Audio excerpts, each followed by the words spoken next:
वंदे मातरम साथियों।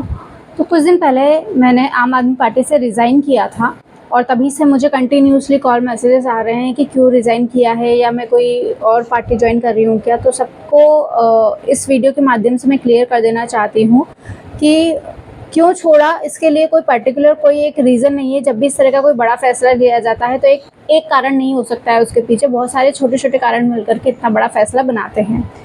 तो सारे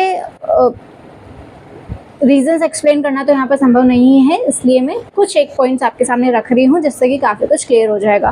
फ़र्स्ट ऑफ़ ऑल, जब मैंने ये पार्टी ज्वाइन की थी तो इस पार्टी का उद्देश्य था कि हमें भ्रष्टाचार मुक्त भारत बनाना है और इस पार्टी के जो फाउंडर मेंबर्स हैं वो देश के लिए कुछ करना चाहते थे, इसलिए इस पार्टी को फॉर्म किया गया था। लेकिन अब धीरे-धीरे पार्टी की दिशा किसी और दिशा में ही मुड़ती जा रही है। अब एंटी करप्शन इंडिया से हट करके इनका जो एजेंडा है वो एंटी बीजेपी हो गया है और इसके चलते केवल बीजेपी को हराने के लिए इन्होंने इंडी अलायंस फॉर्म किए और इसके तहत उन्होंने उन्हीं लोगों से जाके हाथ मिला लिया है जिनके खिलाफ ये शुरू में कहते थे कि इनके पास में प्रूफ है, इनके करप्शन के खिलाफ डॉक्यूमेंट्स हैं, पेपर्स हैं, और केवल एक पार्टी के लिए इन्होंने उन्हीं के साथ में जाकर के हाथ मिला लिया है। तो ये जो अलायंस है इससे मैं कहीं ना कहीं सेटिस्फाइड नहीं हो पा रही हूँ, सहमत नहीं हो पा रही हूँ। दूसरी बात, अगर हम करें इंटरनल पार्टी की बात करें तो स्पेशली राजस्थान की हम बात करें, क्योंकि मैं कोटा राजस्थान से हूँ, तो राजस्थान में आम आदमी पार्टी का कोई मजबूत संगठन बनता हुआ मुझे नज़र नहीं आ रहा है।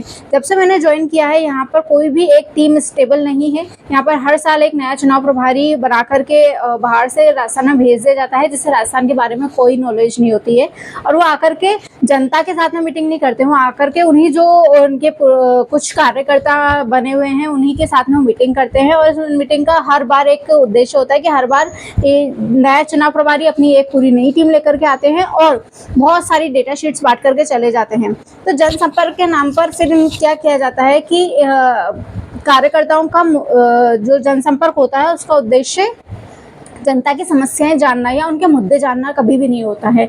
इनका मुख्य उद्देश्य ये होता है कि चुनाव प्रभारी जी की ने आकर के, उनकी टीम ने आकर के इनको एक डेटा शीट दी है जिनको उनको फिल करना है।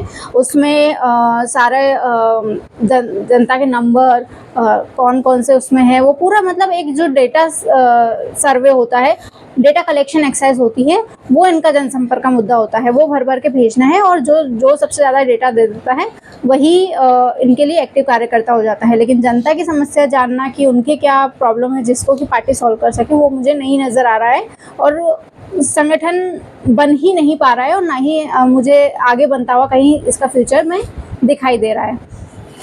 अब जब इंडिया अलायंस बनाया गया है तो अब आम आदमी पार्टी इतना बैक स्टेप पर आ गई है कि जो एक अपने आप में इंडिविजुअल विपक्ष, मजबूत विपक्ष का काम कर सकती थी, अब जब चुनाव आ रहे हैं तो उनके पास में चुनाव में खड़ा करने के लिए कैंडिडेट ही नहीं है। तो ग्राउंड लेवल पे जितने भी जो कार्यकर्ता इतने टाइम से अपने लेवल पे मेहनत कर रहे हैं, लोगों से जाकर के मिल रहे हैं, अपने अपने लेवल पर, पार्टी की तरफ से तो केवल डेटा सर्वे किया जा रहा है, लेकिन अपने लेवल पर जो इतनी मेहनत कर रहे हैं वो सारी विफल हो गई, क्योंकि चुनाव के वक्त हमें अचानक से पता लगता है कि अब हमारा तो कोई कैंडिडेट है ही नहीं, तो हम तो अब वो ना घर के रहे ना घाट के रहे, हमारी वो कंडीशन हो गई है कि अब हम किसको वोट करें। उसके बाद पार्टी की तरफ से हमें कॉल्स आते हैं और हमें फोर्स किया जाता है कि आपको कांग्रेस को वोट करना है। तो यहाँ पर एक बहुत बड़ा एक पॉइंट है कि अगर हमें कि या मुझे या किसी भी कार्यकर्ता को कांग्रेस को ही वोट करना है तो हमने आम आदमी पार्टी क्यों ज्वाइन की है, हम कांग्रेस के ही कार्यकर्ता बन जाएंगे, उसके लिए मेहनत करेंगे।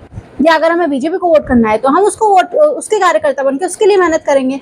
अगर हम आपकी पार्टी के साथ जुड़े हैं, आपके विचारधारा से जुड़े हैं, तो आपको भी हमारी जो कुछ उम्मीदें हैं या हमारी जो मेहनत है उसका सम्मान रखना चाहिए, जो कि पार्टी ने नहीं रखा। ये भी एक बहुत बड़ा कारण है। तो इस तरह के कुछ और बहुत सारी इंटरनल चीज़ें हैं जो मुझे कहीं ना कहीं सेटिस्फैक्ट्री नहीं लग रही है। तो ये एक बहुत सारे कारण हैं, तो इसके लिए मैंने ये छोड़ा है। और अगर हम दूसरे बात पर आते हैं कि क्या मैं कोई दूसरी पार्टी ज्वाइन कर रही हूँ, तो मैं फ़िलहाल के लिए मैं आपको बता दूँ, मैं किसी भी तरह की कोई भी पार्टी अभी ज्वाइन नहीं कर रही हूँ।